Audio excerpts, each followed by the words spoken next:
주옵소서. 이곳을 주목하소서. 주를 향한 노래가 꺼지지 않으니 하늘을 열고 보소서. 이곳에 임재하소서. 주님을 기다립니다. 기도의 향기가 하늘에 닿으니 주여 임재하여 주소서. 이곳에 오셔서 이곳에 앉으소서. 이곳에서 드리는 예배를 받으소서. 주님의 이름이 주님의 이름만이 오직 주의 이름만 이곳에 있습니다.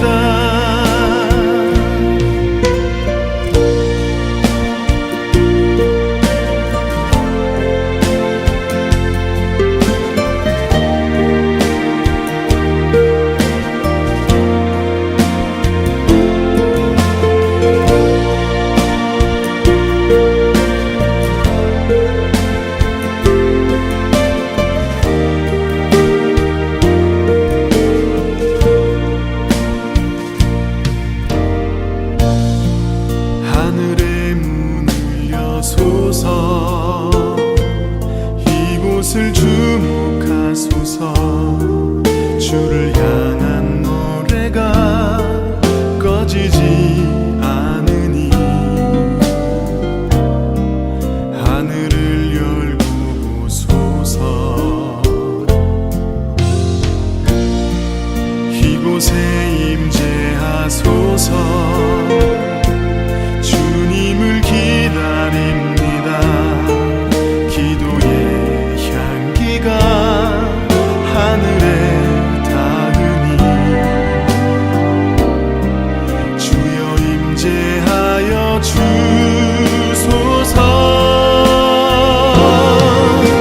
이곳에 오셔서 이곳에 앉으소서. 이곳에서 예배를 받으소서. 주님의 이름이 주님의 이름만이 오직 주의 이름만 이곳에 있습니다. 이곳에 오셔서 이곳에 앉으소서. 이곳에서 드리는 예배를 받으소서. 주님의 이름이 주님의 이름만이 오직 주의 이름만 이곳에 있습니다. 주님의 이름이 주님의 이름만이 오직 주의 이름만 이곳에 있습니다.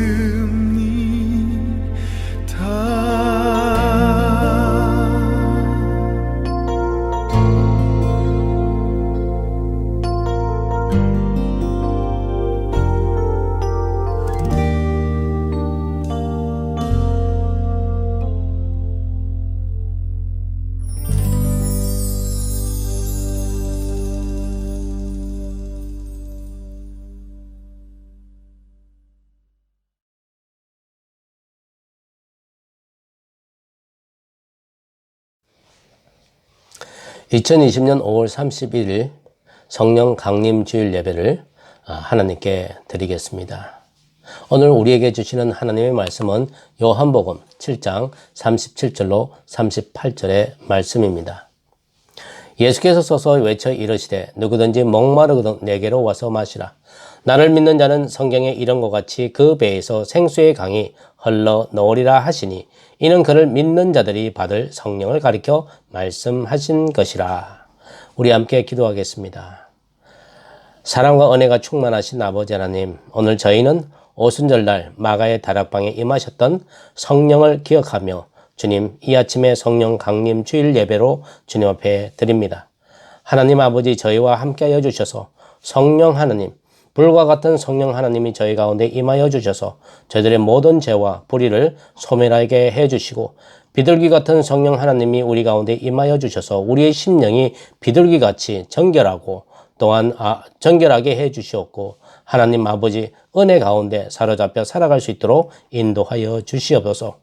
성령의 임한 교회로서 성령이 임한 그리스도인으로서 살아갈 때에 하나님의 교회를 더욱더 복음의 증거를 할 수 있는 그런 교회로 세워나가는 데에 아버지 열심을 다하는 저희가 되도록 인도하여 주옵소서. 이 모든 말씀을 주 예수 그리스도의 이름으로 기원하옵나이다. 아멘.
요한복음 16장 4절에서 15절. 오직 너희에게 이 말을 한 것은 너희로 그때를 당하면 내가 너희에게 말한 이것을 기억나게 하려 함이요 처음부터 이 말을 하지 아니한 것은 내가 너희와 함께 있었습니다. 지금 내가 나를 보내신 이에게로 가는데 너희 중에서 나더러 어디로 가는지 묻는 자가 없고 도리어 내가 이 말을 함으로 너희 마음에 근심이 가득하였도다. 그러나 내가 너희에게 실상을 말하노니 내가 떠나는 것이 너희에게 유익이라. 내가 떠나가지 아니하면 보혜사가 너희에게로 오시지 아니할 것이요 가면 내가 그를 너희에게로 보내리니 그가 와서 죄에 대하여 의에 대하여 심판에 대하여 세상을 책망하시리라. 죄에 대하여라 함은 그들이 나를 믿지 아니하며 의에 대하여라 함은 내가 아버지께로 가니 너희가 다시 나를 보지 못하며 심판에 대하여라 함은 이 세상 임금이 심판을 받았습니다. 내가 아직도 너희에게 이를 것이 많으나 지금은 너희가 감당하지 못하리라. 그러나 진리의 성령이 오시면 그가 너희를 모든 진리 가운데로 인도하시리니 그가 스스로 말하지 않고 오직 들은 것을 말하며 장래일을 너희에게 알리시리라. 그가 내 영광을 나타내리니 내 것을 가지고 너희에게 알리시겠습니다. 무릇 아버지께 있는 것은 다 내 것이라. 그러므로 내가 말하기를 그가 내 것을 가지고 너희에게 알리시리라 하였노라. 아멘.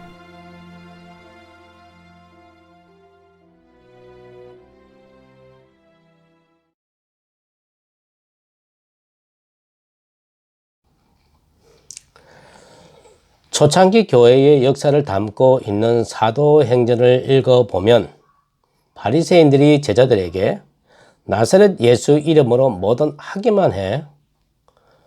그거 하면 죽을 줄 알아. 그런 협박을 많이 했을 것 같습니다. 그것은 단순한 협박이 아니라 죽임을 당할 수 있다는 협박이기도 하죠. 그럼 여기서 질문 하나 던져볼게요. 바리새인들의 살기등등한 협박에도 불구하고 제자들이 복음을 전할 수 있었던 그 힘은 어디서 나왔을까요? 예수님이 부활하셔서 40일 동안 제자들과 같이 있으면서 부활의 주님이 유령이 아니라고 하는 것을 제자들이 알게 되었죠. 먹고 마실 수 있는 육신과 같은 부활체라는 사실도 눈으로 확인했습니다. 십자가에 못 박혔던 그 흔적도 보았습니다. 음성도 들었습니다. 그 기간 동안 제자들은 하나님의 일을 배웠습니다. 하나님의 일을 위한 일꾼으로 세움을 받는 그 과정이 끊임없는 긴장감과 갈등 가운데 그런 서로 위로하고 격려하는 과정들을 통해 확고한 부활 신앙을 갖게 되었습니다. 왜냐하면 부활의 주님과 함께 있던 40일도 성천하신 후에 예수님이 보내주시겠다고 약속한 성령 하나님을 기다리는 10일간의 시간 사이에도 예수님을 십자가에 못 박혀 죽이자고 선동했던 바리새인과 대제사장들이 예수님의 제자들을 가만 놔둘 리가 없었을 것이라는 거죠. 공갈 협박 무수히 했을 겁니다.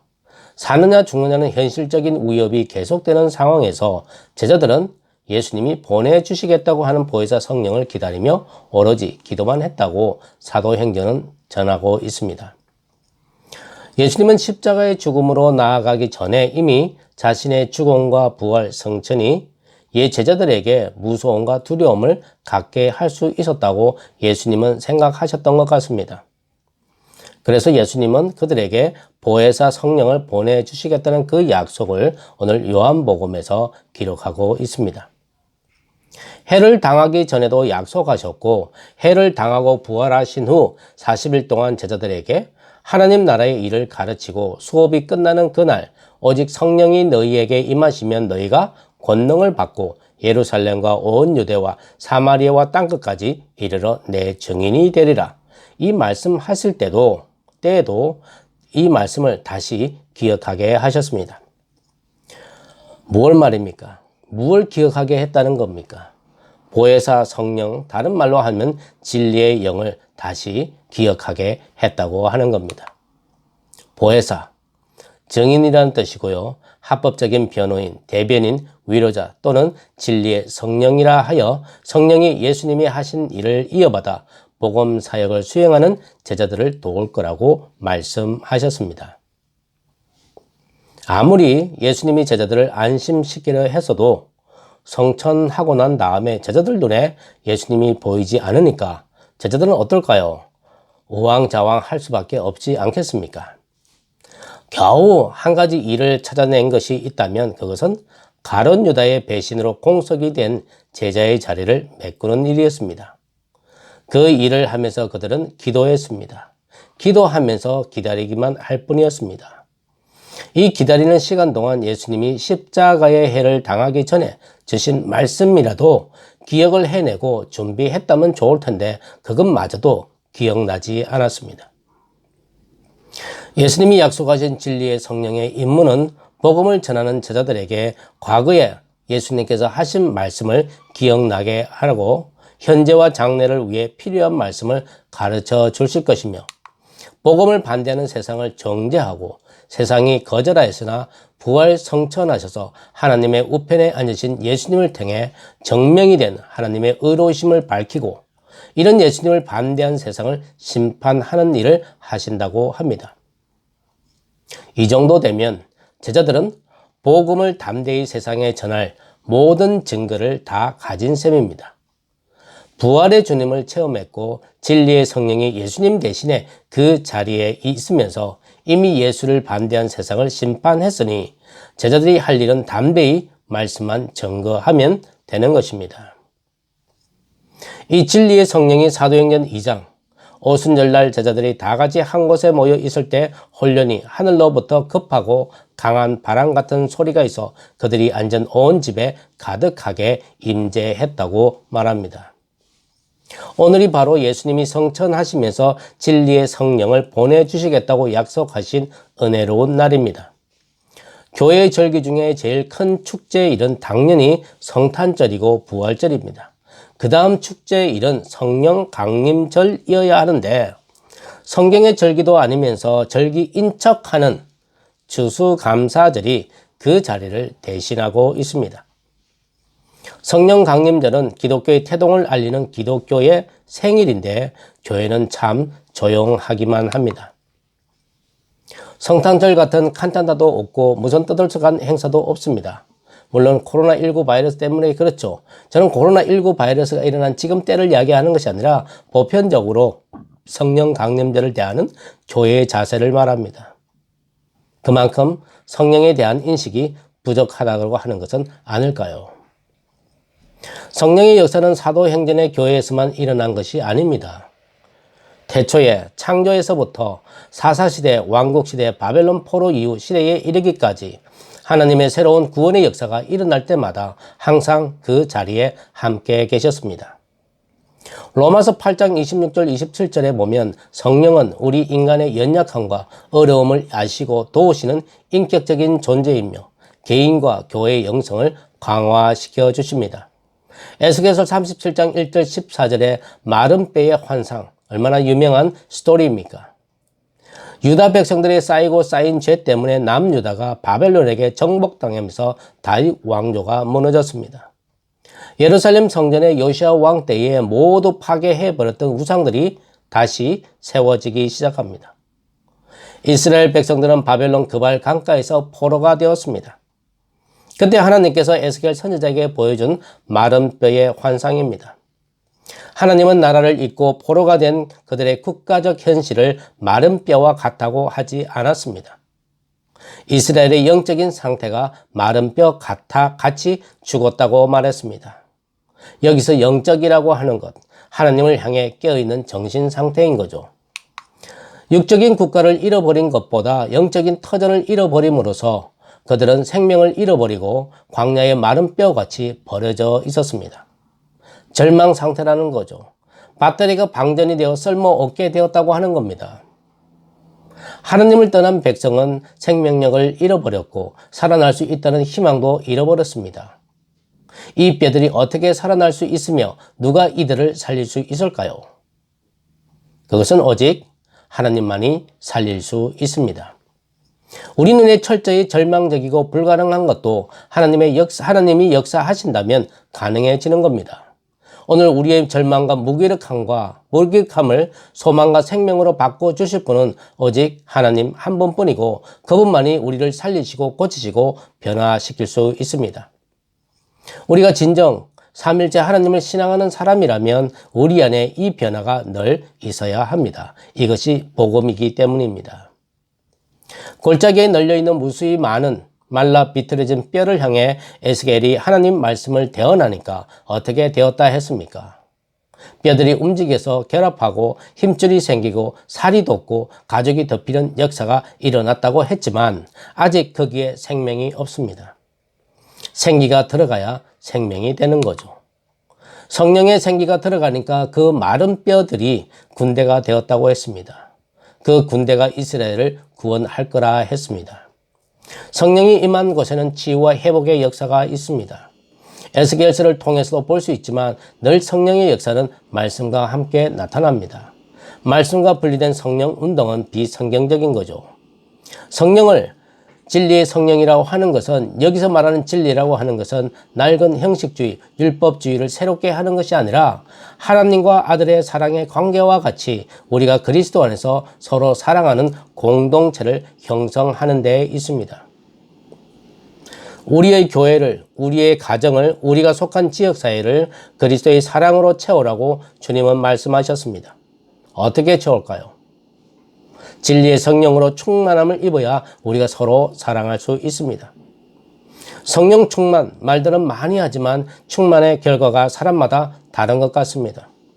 성령 충만이란 공기를 흡입하는 것처럼, 호흡하는 것처럼 성령님을 내 마음에 흠뻑 채우는 것이고, 그것은 곧 내가 성령의 사람이 된다는 뜻입니다.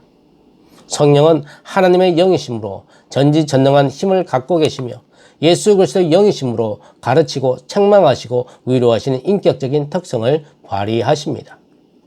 성경은 우리로 하나님의 자녀임을 증명하게 해주시고 사랑과 희락과 화평의 열매를 맺게 하십니다.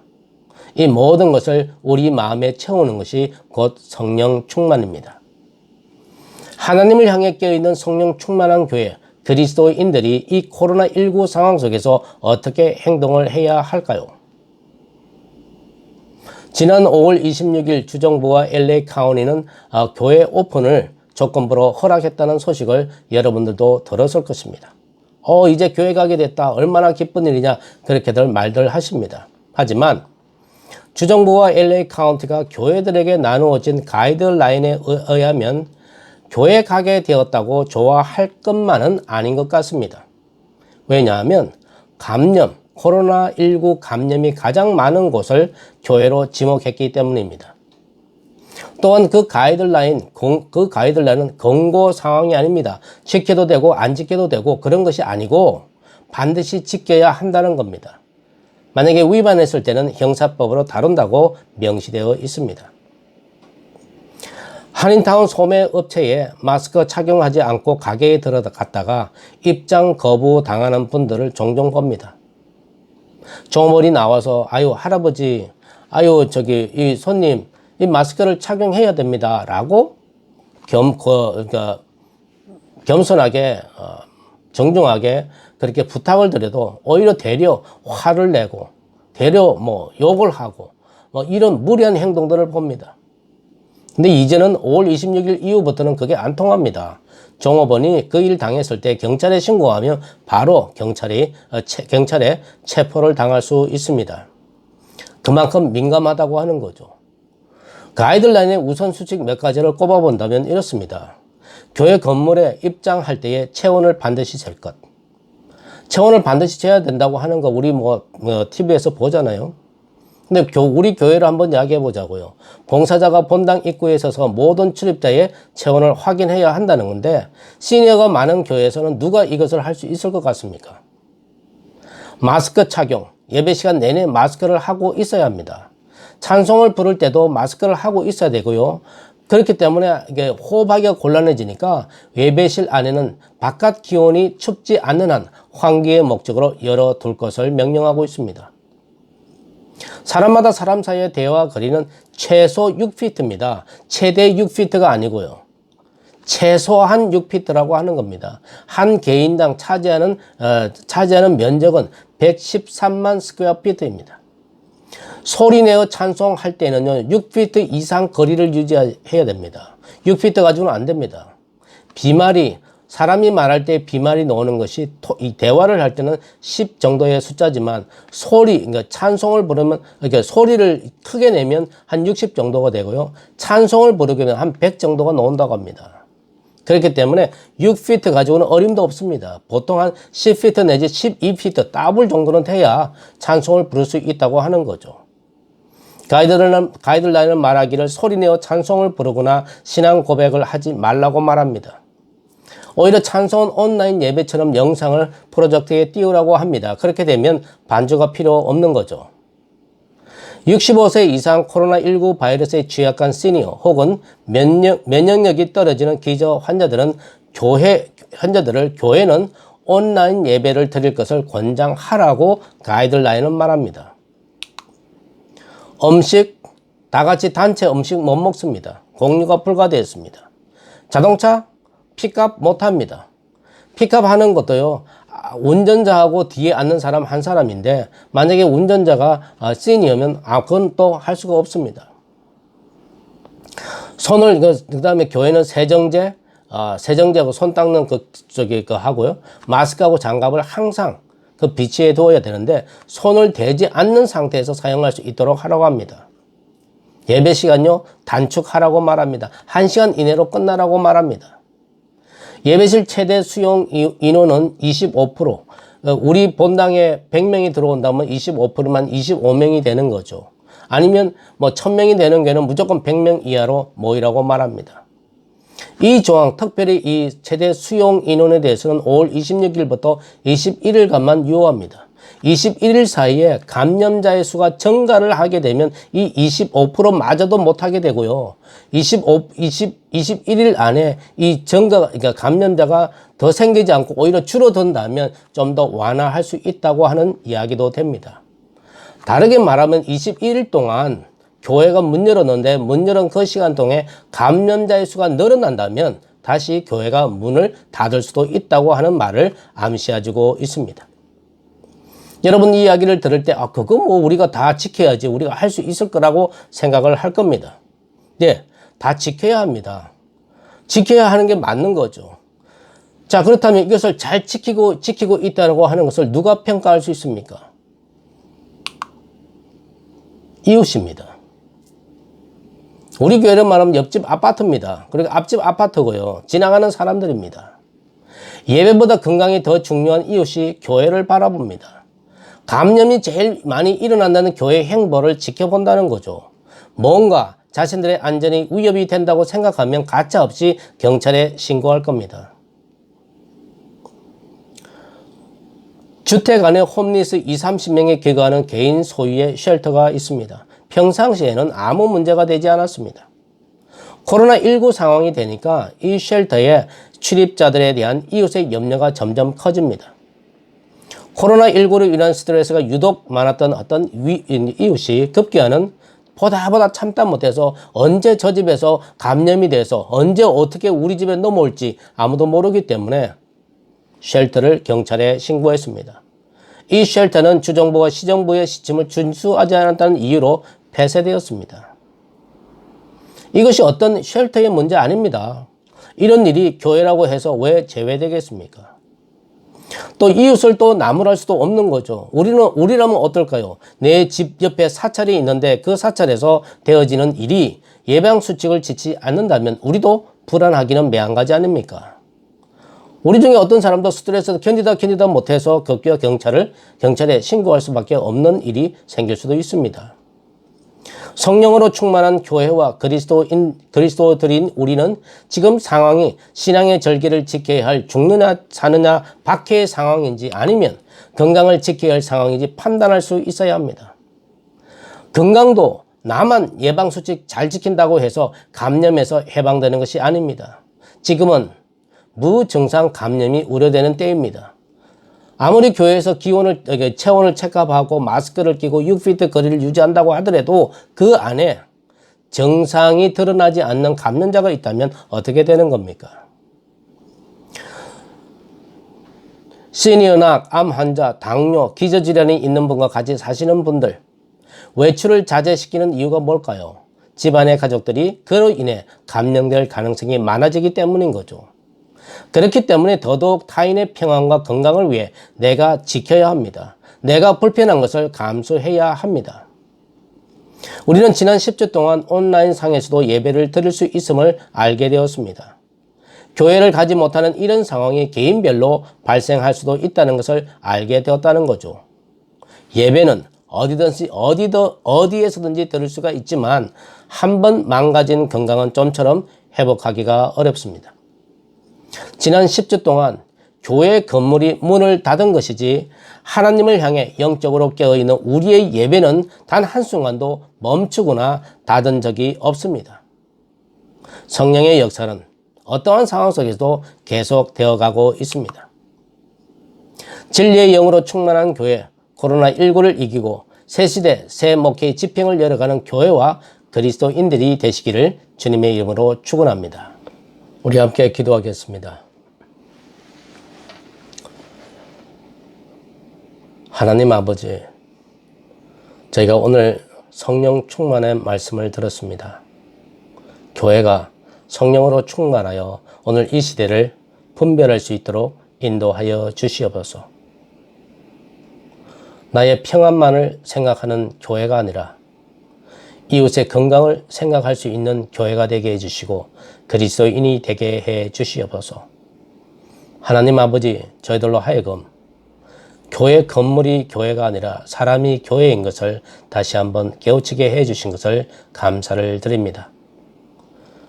교회로 모였을 때 우리가 함께 예배하고 선교의 사명을 받고 나누고 서로 격려하며 흩어졌을 때는 복음의 증거자로서 복음의 증인으로서 세상으로 나아갈 때에 하나님 선한 일로 하나님께 영광 돌리게 하옵소서. 오늘 저희들은 코로나19라고 하는 불안정하고 불확실한 안개 속에 있습니다. 어디로 가야 할지 우왕좌왕하고 있는 사람들에게 길을 보여줄 수 있는 저희가 되게 인도하여 주시옵소서. 말씀으로 무장하게 하옵시고 기도함으로써 우리의 영성을 늘 하나님 앞으로 깨어있는 그리스도인이 되게 인도하여 주시옵소서. 많은 사람들이 스트레스로 상당히 힘들어합니다. 스트레스를 해소하지 못해서 여러 가지 부작용들이 우리 가운데 일어나고 있습니다. 이 사회의 여러 분야에 그런 일들이 일어나고 있음을 우리는 봅니다. 하나님, 이럴 때일수록 빛을 향해 나아갈 수 있는 진리의 성령을 따라갈 수 있는 저희들의 믿음이 되게 해주시고 하나님 성령을 바라보는 성령과 함께 역사하는 그 역사를 함께 누릴 수 있도록 인도하여 주시옵소서. 코로나19 사태 속에서 하나님 무슨 일인지 알지 못하거나 여러 가지 환경적인 일로 인해서 불면증으로 고심하는 성도들이 있습니다. 하나님 그들을 고쳐주시옵소서. 그들에게 달콤한 잠을 주시옵고 염려하지 않게 해주시고 걱정하지 않도록 주님 인도하여 주시옵소서. 수많은 사람들이 코로나19로 사망했습니다. 그 가족들에게 위로하여 주시고 하나님 아버지 그 가족들에게 힘을 실어줄 수 있도록 주님 주위의 이웃들과 아버지 하나님의 영이 함께하여 주시옵기를 간절히 바라곤 합니다. 이제 정상이 없는 감염자들이 있다고 합니다. 하나님 그 일로 인하여 더욱더 우리가 무서워할 것이 아니라 오히려 예방할 수 있도록 도와주시고 아버지 하나님이여 더욱더 우리 자신을 돌아보며 또한 우리 사회가 서로 감염되지 않는 예방수칙을 잘 지켜서 하나님 우리 가운데 어려운 일을 겪지 않도록 주님 역사하여 주시옵기를 간절히 바라고 원합니다. 하나님 우리를 도와주시옵소서. 성령 하나님께서 우리를 도와주셔야 하겠습니다. 하나님 우리를 함께하여 주셔서 우리가 이 코로나19를 잘 이겨내고 또한 새로 맞이하는 새 시대에 새로운 목회로 하나님께 영광 돌리도록 인도하여 주옵소서. 이 모든 말씀 예수님의 이름으로 간절히 기도드리옵나이다. 아멘.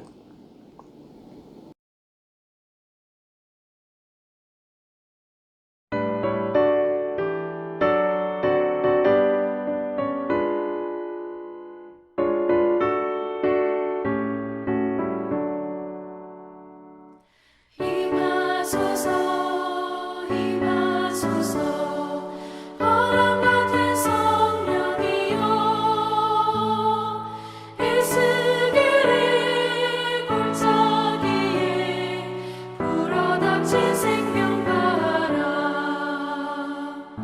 오순절날 다락방에 말씀으로 임하시며 나의 영을 사로잡아 새로 나게 하옵소서. 임하소서 임하소서 불과 같은 성령이여 불의 혀로 임하셔서 진리 알게 하시옵고 불세례를 베푸시어 죄의 뿌리 소멸하사 거룩하고 깨끗하게 변화시켜 주옵소서.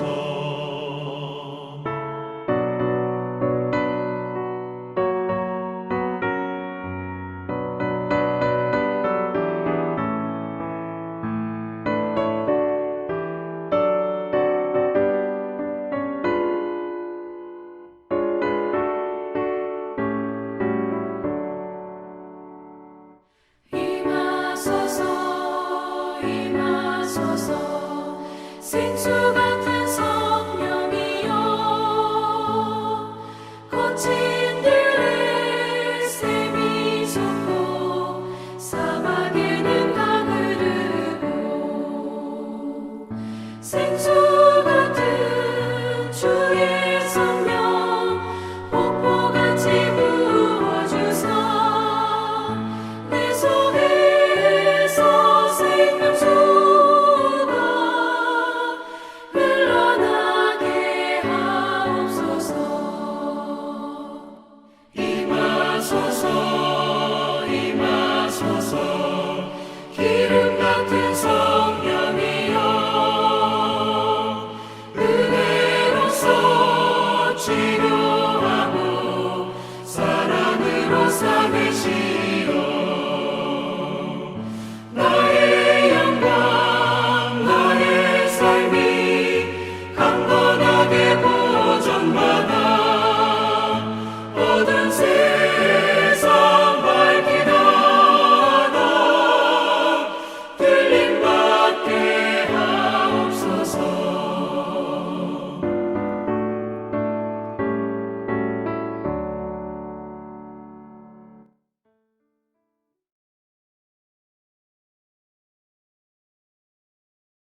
우리 주 예수 그리스도의 은혜와 하나님의 사랑과 성령의 교통하심이 너희 무리와 함께 있을지어다. 아멘.